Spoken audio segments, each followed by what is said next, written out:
Hello, everybody. In the last couple of wins against Minnesota and Washington, the Warriors have been running a lot of this scissors pick and roll play. Trace is going to signal it with a very elegant miming of scissors with his right hand, and Steph is going to confirm by holding up 5 fingers on one hand and 1 on the other. Steph is the 1 and Trace is the 5. The play starts in horns formation, players at the corners, players at the elbows, and the ball's up top. In scissors, Steph suddenly cuts and gets the ball on the wing. In the vanilla version of scissors, Trace immediately follows up and sets a screen, and Schroeder clears out. Here, Steph gets half a step on Edwards, forcing the help to rotate, and Steph tries to finish a floater over the top, which just misses.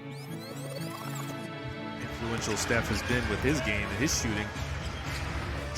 You want to use almost the whole shot clock every trip down. Just limit the number of possessions left in this game. Shot clock down to 8. Curry floating it up and out. Rebound tip. They liked the play well enough that they ran it the very next possession. The end of this game was very hectic and there was confusion.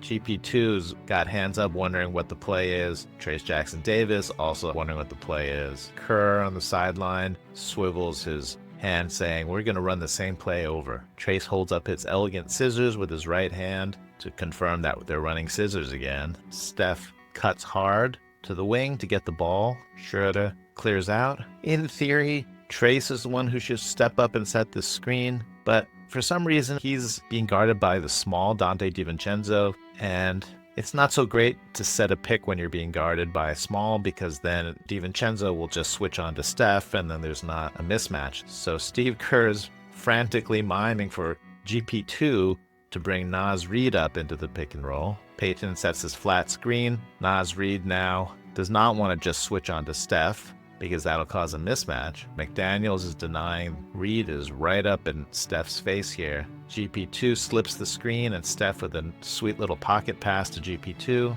Now it is a 4-on-3 on this side of the world. Anthony Edwards rotates to stop this drive, which leaves Wiggins open in the corner. Sure looks like Wiggins wants an alley-oop lob. Sometimes you can't tell because he's from Canada and maybe he's just being polite. Play off the ball here. And now he's got it on the good defender McDaniels. GP2 brings Naz Reid on. GP2 lob to Wiggins. And that brings us to tonight's game. This is scissors. Santos is a little late getting to the corners, players at the elbows, ball up top. Quick quiz, what's going to happen in this scissors play?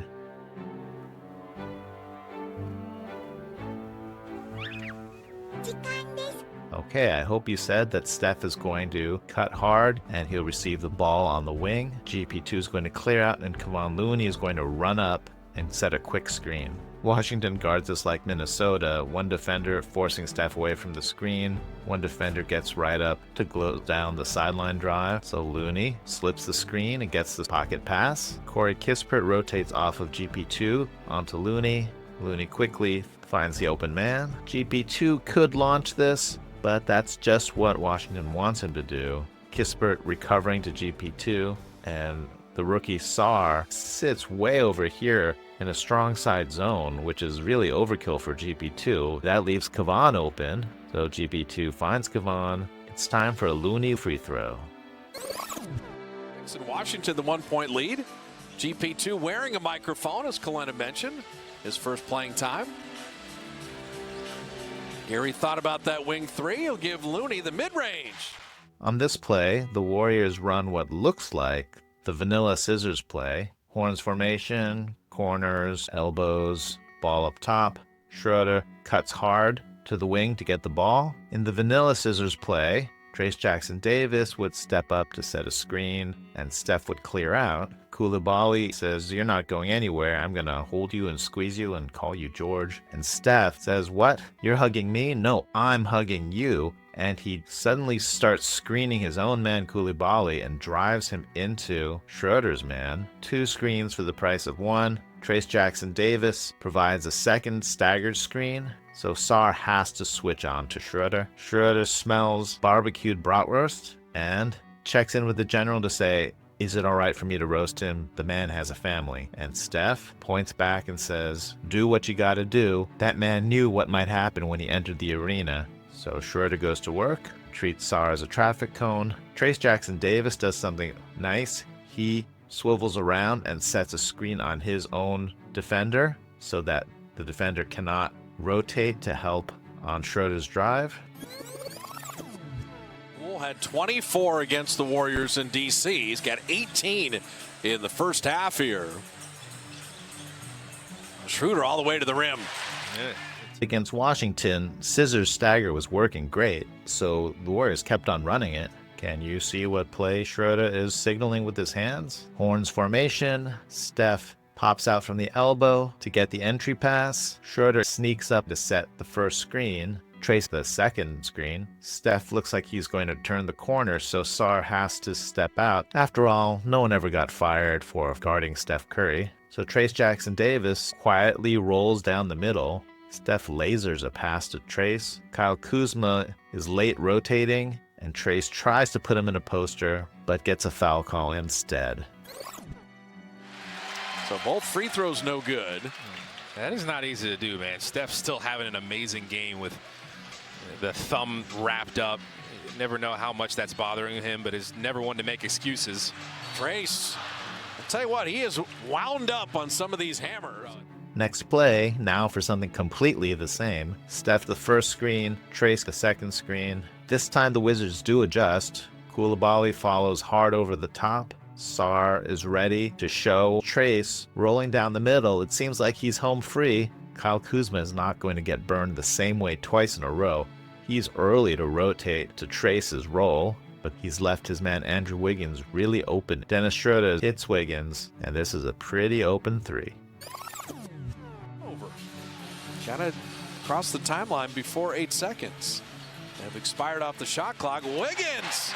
He's got 20 now for the third straight game. I can't resist talking about one last play. Okay, this is scissors stagger version. Hard cut to the wing, entry pass. GP2 sets the surprise first screen. Kevon Looney with the second screen. Valanciunas has to switch on to Steph. Steph has an open lane to the basket, but he trips. Now he's in trouble, but he does manage to puke up this hairball of a pass back to GP2 up top. Steph never stops running. He goes to the corner. The ball swings through Buddy Hield. Steph misses the quick shot. His defender is eager to start the fast break, so he just splits. But the ball bounces around, and Santos hustles his way to get this ball. At this moment, Steph has never felt so free.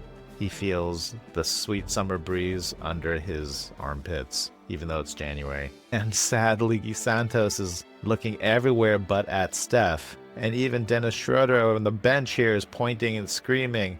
Santos resets it to Buddy Hield, and he sees, oh no, I completely missed Steph frolicking alone in the park here. And look at this body language from Steph. It's been a long year. He might have even yelled, fudge. So Buddy Hield hoists up the shot.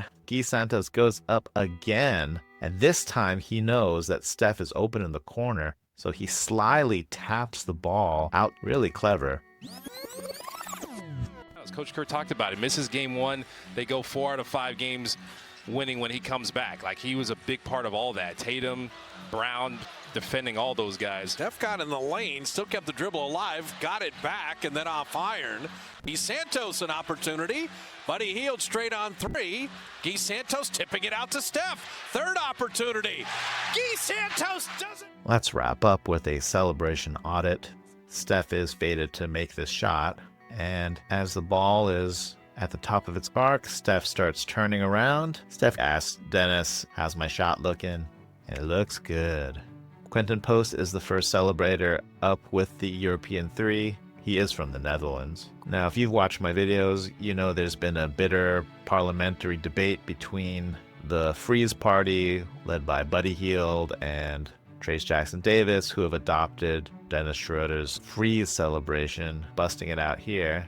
And Moses Moody has joined that faction. We know the leader of the opposition party, Kyle Anderson, gave up and is now caucusing with the Freeze Gang. But what is Steph's position on the freeze celebration? he has enough sway that he could bring back Kyle Anderson's Trey Boucher catapult celebration if he wanted to.